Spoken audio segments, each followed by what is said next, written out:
Hello, everybody, and welcome to the latest edition of the Full Picture Property Podcast. So this is part of the Wealth, Success and Solidarity series, and this one is called Empowering Entrepreneurship, and we have got somebody amazing for you today, a friend of mine. She's dynamic, she's award-winning in international sales and business consultancy, a dragon slayer, a TEDx speaker, list goes on. It's Jules White from Live It, Love It, Sell It. Thank you very much for coming on the podcast, Jules. Oh, thank you for having me, Gaz. It's really nice of you to ask me. I know you were talking about some of the guests you've got coming up, and I thought, wow, these are amazing guests. I feel very honoured. Look, you're there with them. The stuff that you've done, the experiences, don't play yourself down. You're up there, and I'm really looking forward to this series going out because you're all big names, and you've also got big stories. So thank you for coming on. Really appreciate it. And for everybody that's listening, Jules was the one that got me started up in podcasting. So you can either say thank you or you can send hate mail if you want to in the post to Jules. But thank you. I really appreciate it. So going to jump straight in. So unique human proposition and business. So I'd like you to discuss about unique human proposition within business, what we can use, how we can leverage it, the qualities that stand out in crowded market. I mean, this is you, isn't it? In a nutshell, you've set this up. Yeah, I have. So a bit of a background, I guess, is I've been in sales for probably about 33 years now. I never change the number of years. It's my birthday tomorrow, and I think I should start upping that, shouldn't I? Because I'm getting older. So been in sales for such a long time, and obviously went through lots of different sales training, Gaz. You can imagine all the different formulas and types of selling that you can do. One of the big things what we always talked about in the 80s was the USP, your unique selling proposition. And it was a thing, and it still is today. You have to have that one thing that makes you stand out. And as I was working through Live It, Love It, Sell It and creating that methodology, I started to realize that actually the USP is no longer that. It's actually now UHP. It's the unique human proposition. Because in all this noise and all this, there's so much, isn't there, going on now in this world of business, so many people involved. The one thing that is your greatest asset that helps you to stand out is you. There's no other you on the planet. So I started to think about UHP. How do we start to then use that in business? You know, what makes it special? And what makes it special is us really understanding that asset. Who are we? You know, what is it we bring that's different to somebody else? Where's our experience and our skill set? Our isms, Gaz, as I call them. You know, maybe the way we talk, the words we use, the way we dress. Those things are memorable things that help us to connect as humans. And stories, the biggest one, I guess, is, you know, our stories are unique. No one else has got our stories, and they don't tell them the way we do. So putting all of that together, then I started to create a program called the UHP program. So I start to teach it. I start to put it into different modules, and what does that look like, and how can I pass that on to other people? That's UHP right there. And I love it because you're not going to be a robot anymore. You No. Instead of following a script, you're following your passion. You're being yourself. You're showing people your characters. Like you said, the isms. I think it's brilliant, and I think it's a good way to get across that how people can move along within business, because it can be tough in business, can't it?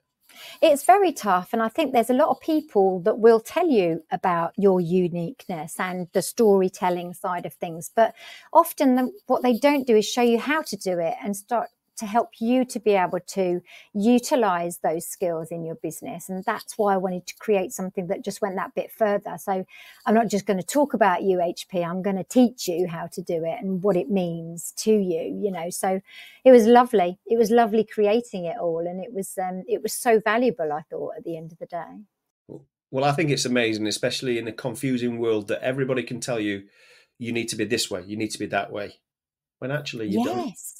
That's such a good point as well, because I remember starting my Live It, Love It, Sell It business in 2017, Gaz, which feels like such a long time ago now. And one of the biggest issues I had was I wrote in a corporate way. I spoke in a corporate way because I'd come out of that world. And so my language and the way I wrote was the same as probably many other people. And Jules was lost. So now when you start looking at what I do, when I do my posts, I write literally as I would speak.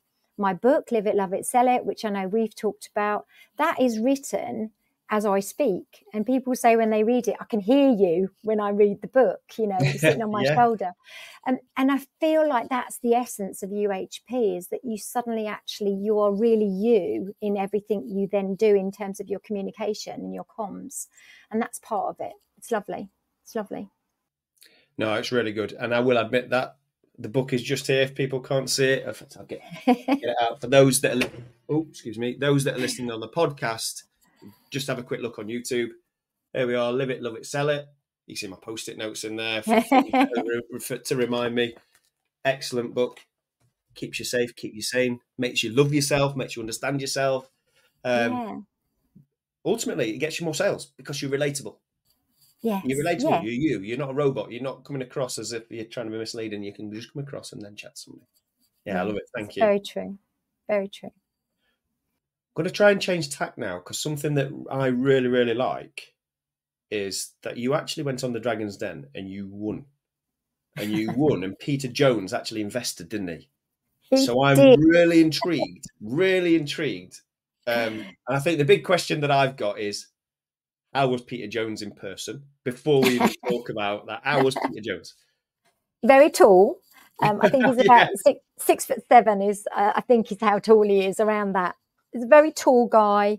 When I was on Dragon's Den, he was much younger. It was way back in 2005, so it was only the second series. What's lovely is that he's still actually doing Dragon's Den, so it helps me to be able to still talk about it, which is fabulous. I met him, I think, twice more after we'd filmed, but it was very brief. And he was absolutely lovely. But the big problem really was that you got handed over to his people. So you didn't really get Peter Jones once you'd left the den like you were hoping you might. And that was a shame. I think that was a big shame. And maybe it's different today and there's different dragons. But for me, I just felt like that was such a shame, because he heard my pitch. He invested in me in terms of the offer. I think he got what I was trying to do. And then when I was handed over, things didn't really run as smoothly in that sense. So it was a shame. Well, he's invested in your UHP, which we just discussed. And that's what I talk about a lot, because when you look at the business I took in there, Gaz, it was a very early startup business called Truly Madly Baby. I was selling baby products. I just had my baby. So Sam was 3 months old when I started it, which people think I was crazy. So I set this little business up. We loved Party Plan back then, going into people's homes, having a bit of a coffee and a glass of wine and showing products. But nobody was doing it with baby products, which I thought was crazy. So I had this really great captured market. I started it in the March. I was pitching in the den in the May. So literally I'd done 2 months worth of this business. £2,700 I'd turned over, doing about 10 parties. It was so early that I often say to people, what was he really investing in? Because there wasn't a business really that had actually started at that point. And I do say it must have been me and my passion and my vision. And ultimately, as you say, my UHP, something about that caught his eye. And he felt like we could do something together from there. So it was lovely that was the reason. But obviously the story was slightly different when you look at what happened next.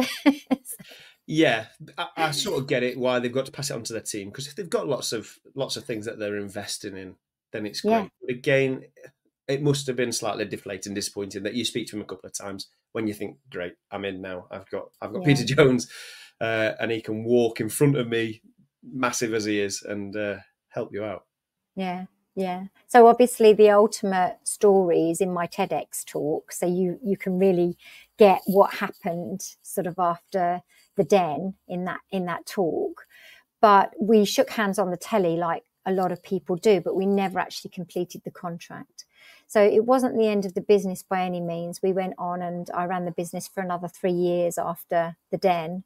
And the exposure was incredible, Gaz. You can't take away the fact that you'd been on the telly.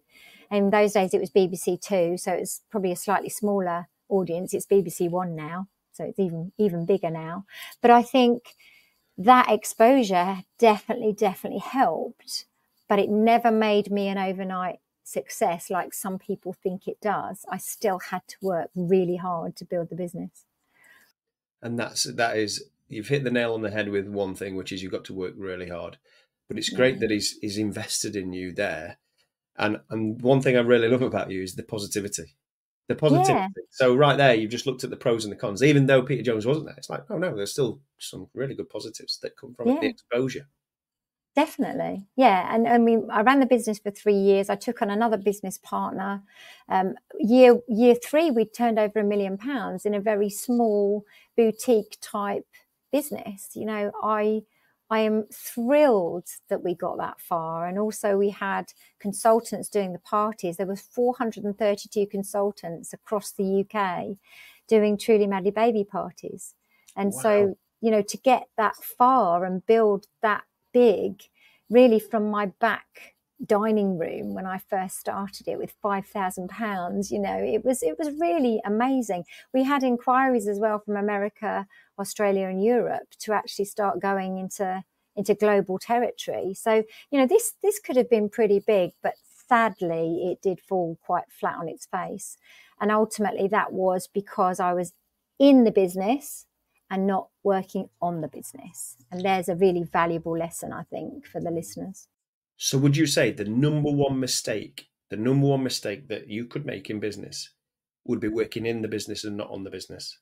For me, it was in that situation. And that was because I had a business partner who I thought was perhaps looking at the on the business things, and that wasn't happening. And instead of taking responsibility of that and noticing that, I was there recruiting, training, changing the catalogue, sourcing products, going out and delivering parties still myself. Really? With a tiny baby. It was incredible when I look at, I was probably working 20 hours a week, 7 days a week. Sorry, 20 hours a day, 7 days a week on this business as a new mum. And when I look back, I think, that's crazy stuff. Crazy. I don't know how you've done it. I don't know how you do it. And I did it because it was always a joy. It was always such fun. It was exhilarating, but that doesn't make the money that you then need to run the business at that growth and you know, at that level. We grew so fast, Gaz. When you grow very fast in business, you've got to start understanding the dynamics that have to change. So yeah, there's lots of sort of things you can explore around that when you're chatting it on something like this podcast. So I know. So my day-to-day job, so I'm a manager, engineering manager with various different teams. We do a lot to do with quality. So a lot of my job revolves around quality, which is all to do with this business resilience part. There are a lot of people that do come to me and talk about how you keep it resilient. So as you mentioned that you failed, and thank you for being honest about that it failed. Business resilience in entrepreneurship isn't that easy. no. There's a lot of challenges, a lot of things to discuss about your mental resilience as well as the crucial roles that are required.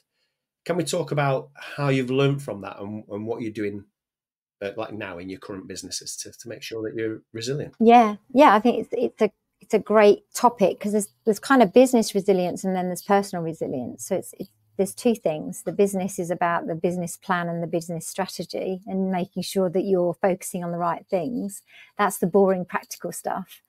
The mental side of it, the personal side of it, is about knowing you can actually survive when you get knocked back and when you get rejected, because that's the hard bit. We don't do very well as humans when something goes wrong or when someone says no, or even when we lose things.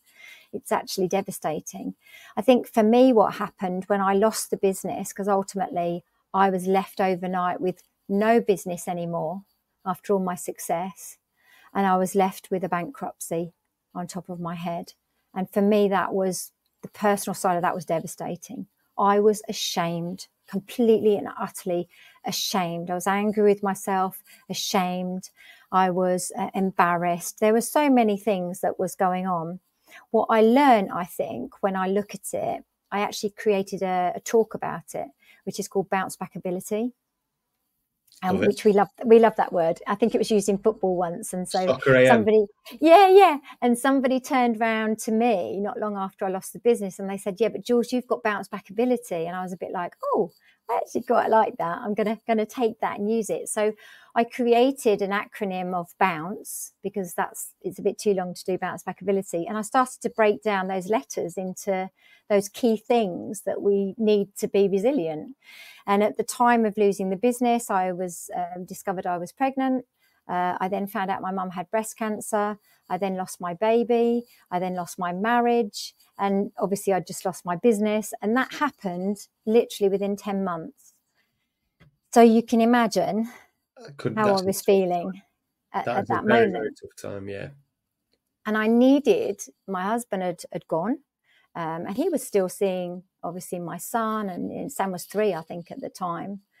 But I still had to say, I've got a beautiful son, and I now need to get on, because I've got to get a job, and I've got to earn some money, and I've got to make sure he's okay. And that was like the focus, I think. But the bounce piece was all about, the B was breathe. So it's about saying, I need to stop for a minute. I'd not stopped for all that time, Gaz, building this business. I haven't stopped once to see how I was, to see how I was feeling, checking in. So the B was breathe. The O was opportunities. Actually, what were my opportunities? So the positivity bit. The U was understanding, because if you don't understand what's actually happened to you and also what you want to do, then how can you even make a plan? The C was about choice, and the fact that actually we always have a choice. Although we don't feel like it at the time, we still have a choice, and mine was to go and get a job. And then the E was about energy, and the energy piece was about the people I had around me and the people I didn't need around me. And that was going to be incredibly important for me to carry on and build again and find out who I was again. I needed to reinvent myself in a way. That's amazing. Definitely gone through tough times and definitely got bounce back ability. And it's great that you had that bounce back ability. And I'm thankful. Can you remember the person that said that to you? Because if they planted that into your head, and then you've done this because of it. It's incredible, isn't it? And often these people are anonymous, but you just have this memory of somebody said that to you once. It might have been an old consultant from Truly Madly Baby, I think, probably wrote and just said something nice, because there was just a handful who were lovely to me. There was also a lot of people who weren't, because they were angry with me. But that's another story. But I think it's, you capture that, and then to be able to stick it into part of my TEDx, to talk about it when I'm public speaking, to do online virtual talks. It's brilliant, because I know every time someone's walking away with something from that talk that changes how they go on forward. So, I love it. I love that particular subject. Yeah, and I love that. And I love that people are saying that to you, or they're taking something away, because I've found personally, and my business partner as well, Ron, who's 60, in his 60s, I'm not going to say how old because I'll get in trouble. And I will get in trouble. Lovely guy, but again, there's some struggles that you have. There's times when you get let down and you get so deflated, and quite often we bounce off each other. And luckily we've got each other to go through it. So the bounce back ability, I love it, that you've gone through something that was definitely tough times. Appreciative that you've been open and honest about that. But if anybody's listening, just make sure, if you're worried about this, so if anybody's worried about their own bounce back ability, just please play this, reach out to Jules. Connect and definitely, because I think I listened to not my own podcast, but a podcast I was listening to the other day when I was walking, Gaz. It was brilliant. And the guy said, what you have to remember is that you learn from everything that goes wrong. And he said he did this survey on people to say, if you could go back and change something, how many of you would? And there was such a small amount of people who would actually change stuff, because the majority said, actually, I wouldn't change it because I learned so much about it and I'm such a better person for it. And I have to say that's massive. That's a massive part of my journey. Is I couldn't do what I do today if I hadn't gone through all the things that I went through on my journey. True. It is all true. I think you've got to fail sometimes to then move forward yourself, especially as a person, your mental resilience. Yeah. So you are an award-winning international sales and business consultant. Posh, isn't it? Posh. It's good, yeah. So you like talking about the importance of sales and customer service. So people buy from people that they trust. You write about it a lot. You talk about it a lot. Can you offer us some guidance or something that can help people out, the listeners that are there right now, that are either struggling or they're contemplating being an entrepreneur, just to assist them moving forward? Yeah, and I think the book helps with it a lot because of the way that, and that was a bit of an accident, even the way that came together, that book. It was lovely because the Live It, Love It, Sell It as a whole methodology is all about how I see sales. And I see it as it starts with you. And unless you know who you are, love what you stand for, understand exactly what it is you offer, how can you even start selling? So it's all about this starting right at the foundation of what sales really is, which is ultimately you. Once you get that bit, then you can start saying, okay, so who do I now want to sell to? Who is that customer? And one of the biggest problems we have in business is we're often selling to or trying to sell to the wrong customer, the person who doesn't share our values, the person who doesn't see our value. It's so common, but we're desperate because we need to make that money that then means we can run our businesses. And so we're always firefighting when we look at it in that way. So whilst I will just make sure I say this, we need money to survive in life. So we run our businesses to make money. Fact. But if we approach sales in a desperate way that's all about money first, it's much, much harder. If we start to put the people at the front of sales and all the things we just talked about in Live It, Love It, Sell It, then what happens is we start to connect. And we don't even realize sometimes how easily we connect because of showing up with our UHP and with the message that's very clear and unique and real, as opposed to this scripted stuff that all of us see through and don't even like. So there's this whole piece around checking in. Who am I? Who's my customer? How am I going to show up? And if you look at that as a really simple format, then you can start to be visible in the world of business, in the social media, in networking, wherever you're going to show up. And every time there's this consistency. And when you show up, they go, that's Gaz. I remember Gaz, because you've shown up properly as you. So they recognize you. And then they decide, when I need this, I'm going to go and speak to Gaz. And most of my business will come from people who have either been recommended, which is amazing, or they've watched for quite some time, and then they had a need and they knew exactly where they wanted to come. I had a lady, she said, I've been following you for 2 years. I'm ready to work with you. That's really good. I call that dropping the breadcrumbs, Yeah, it's another way of putting it. I like that. If you get low engagement, it doesn't matter. You're just telling people who you are and what you're doing. And the right people are going to be there, which is great, which sort of goes on to my next question, which is building a network and building a community. I mean, you foster a really good community. How did that come about? Well, I think COVID helped a lot, to be honest, with my community building. And probably there's a lot of people out there who would say the same, because it was the only thing we could do when COVID hit. We couldn't go out and meet people anymore. So I think one of the things I did is I started a membership. I had a free group on Facebook. I was in various networking groups that went online. I'd started to do virtual speaking. So everything sort of went onto this online space. And I think actually that was a massive opportunity where I built quite a good, strong community of like-minded people. And then from there, once we came back out of COVID, I continued my speaking, which is part of my sort of portfolio of products that I offer, if you like. I sort of still did my one-to-one coaching, but then I started doing more corporate coaching. So then I was starting to get into more of a corporate environment, which is really interesting, because I want to just touch on this.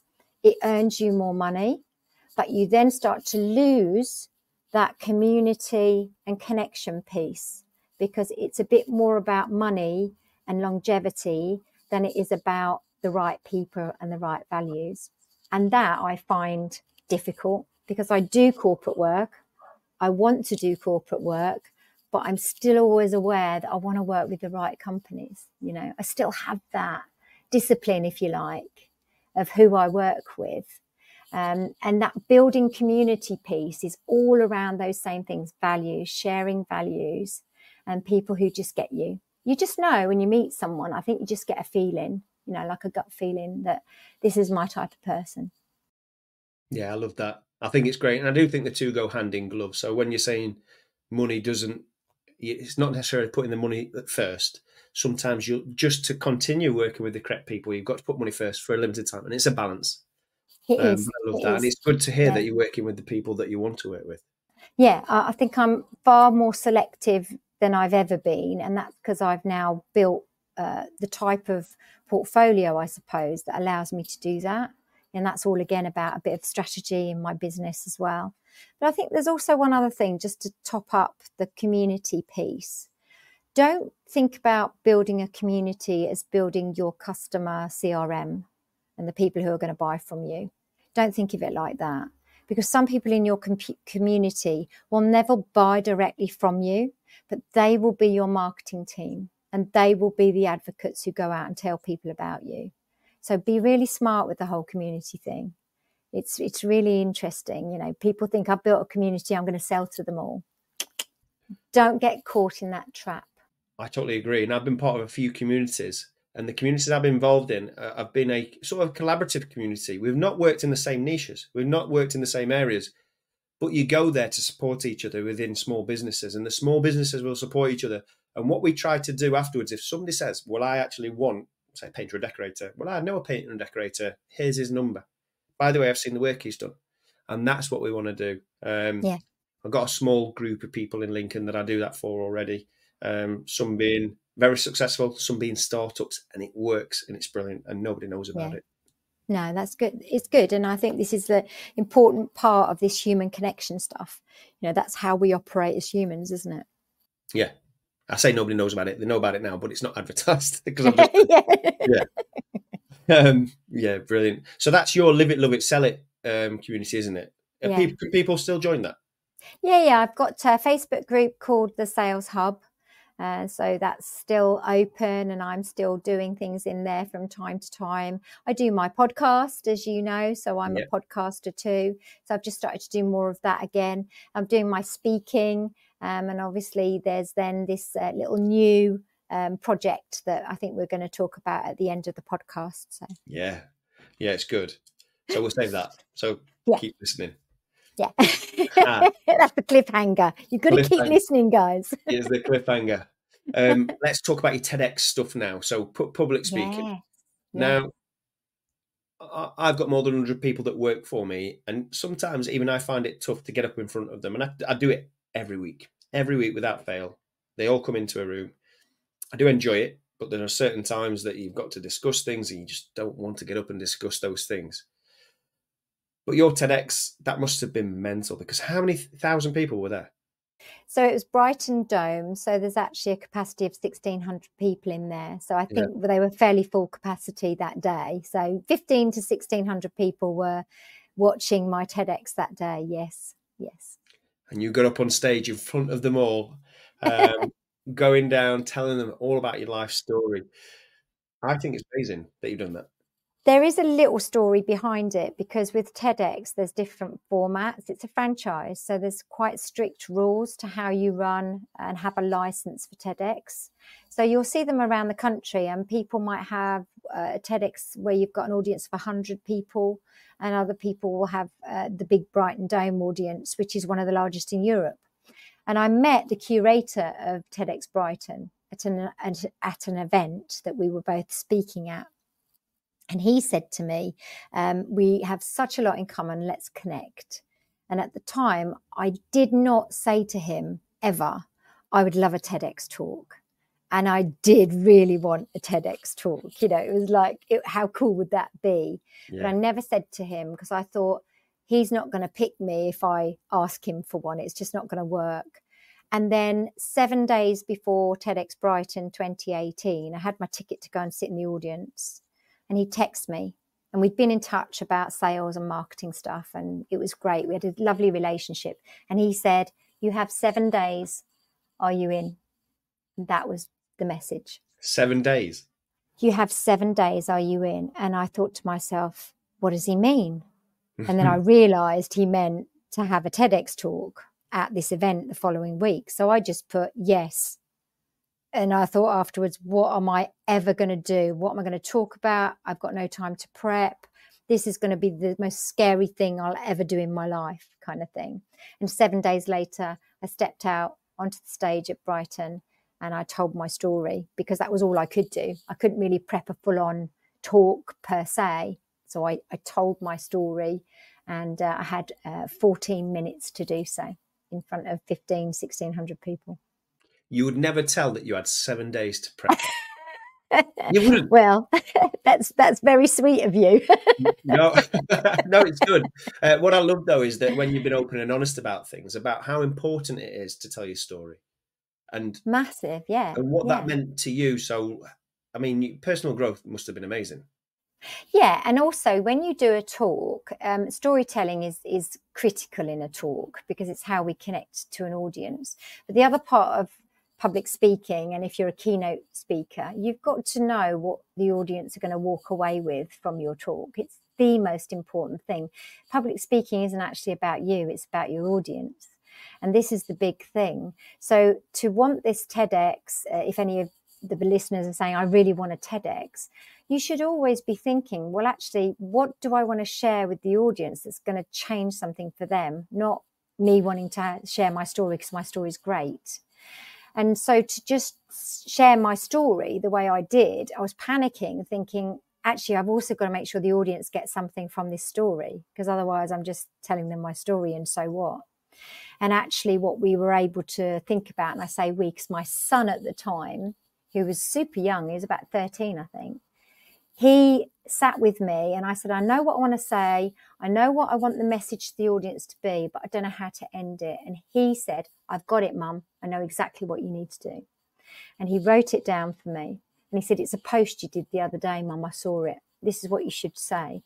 And the finish was around closing your eyes and imagining something you're really scared to do. You want to do it, but you're super scared. And then I want you to all open your eyes again. This is what I said to the audience. And on the screen, my little slide said, will it be one day or is this day one? And that's how I ended my TEDx. Now, that was Sam. That was my son, Sam, who wrote the end of my TEDx talk. How amazing is that? He must have been, was it 2018? What was he in 2018? 13. He was 13 years old.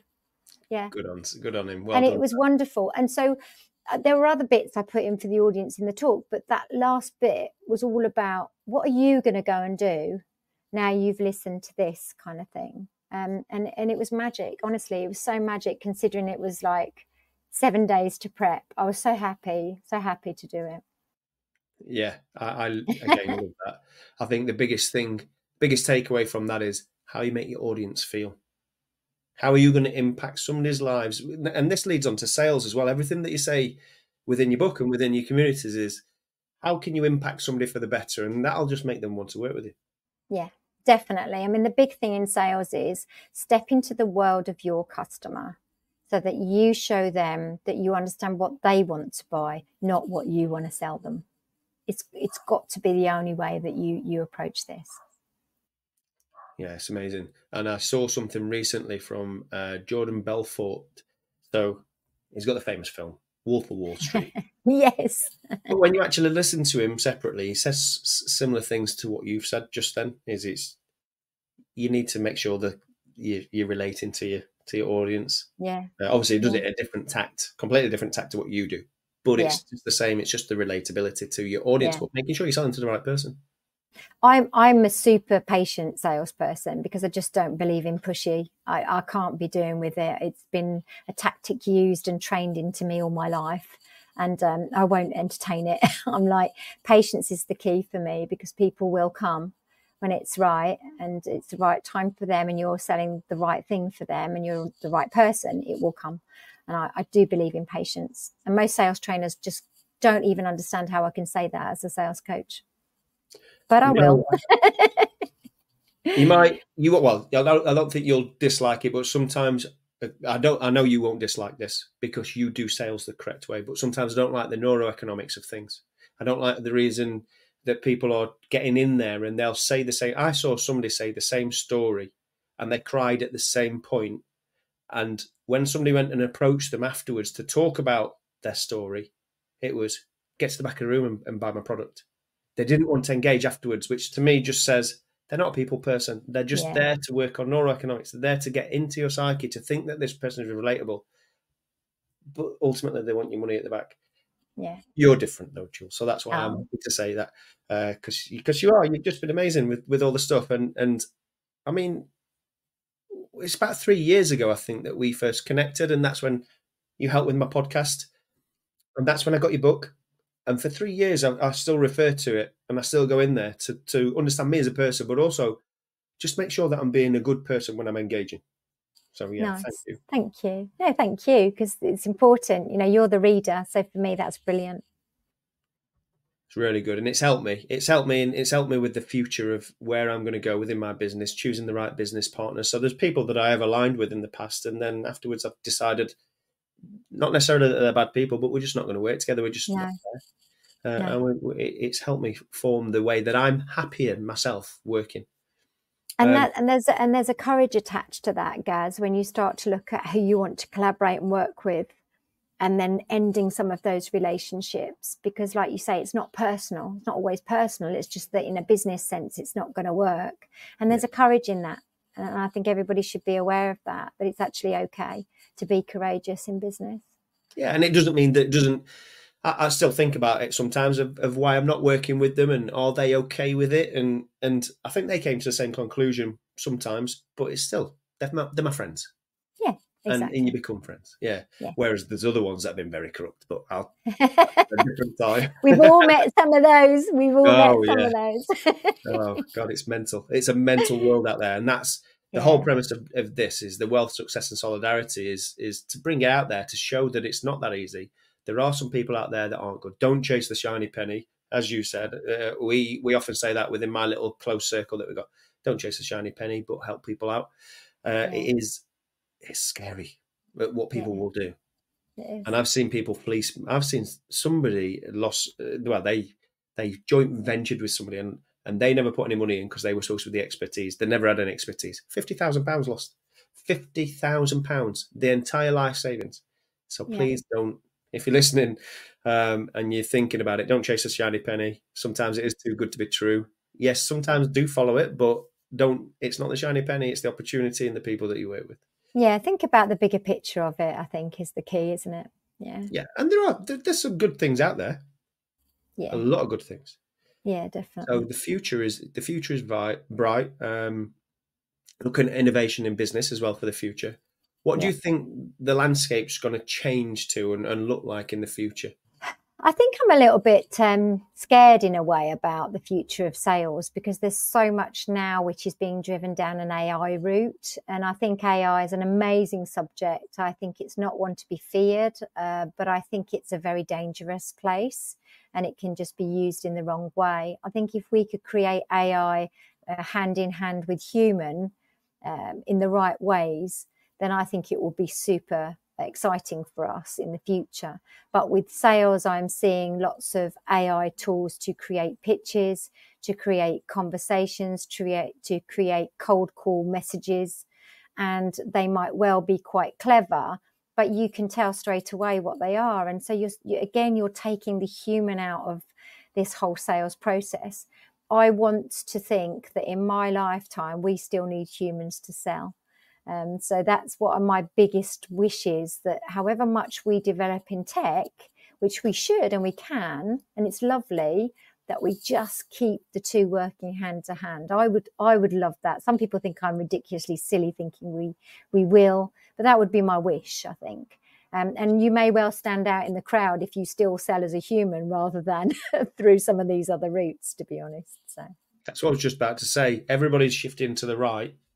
You shift to the left. Yeah. You'll stand out and help. I do think AI is good, but there are concerns. Yeah, there are concerns. And there's a great friend of mine who still uses, he calls it lumpy mail. So he'll send things like a card that he's actually painted. He paints these cards himself.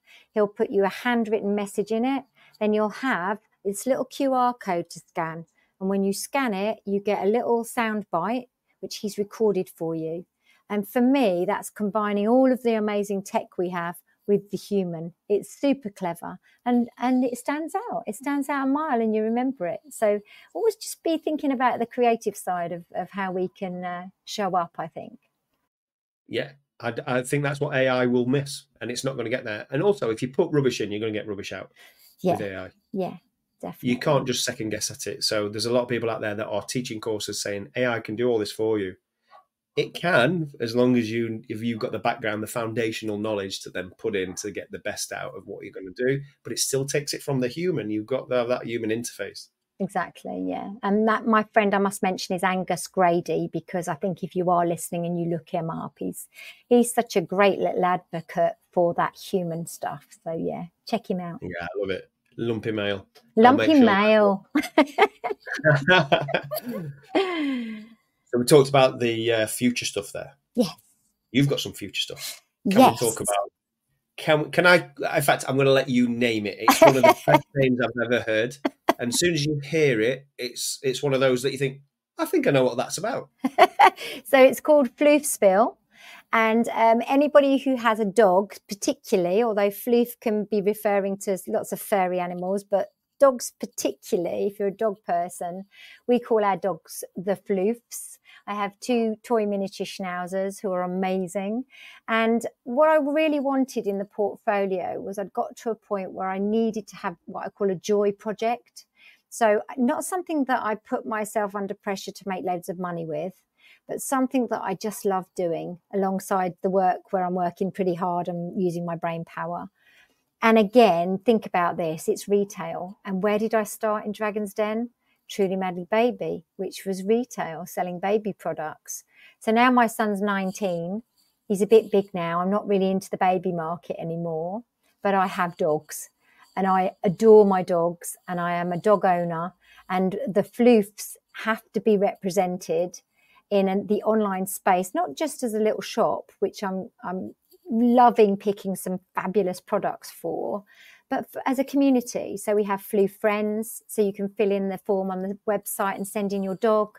They get featured on Instagram and on the website.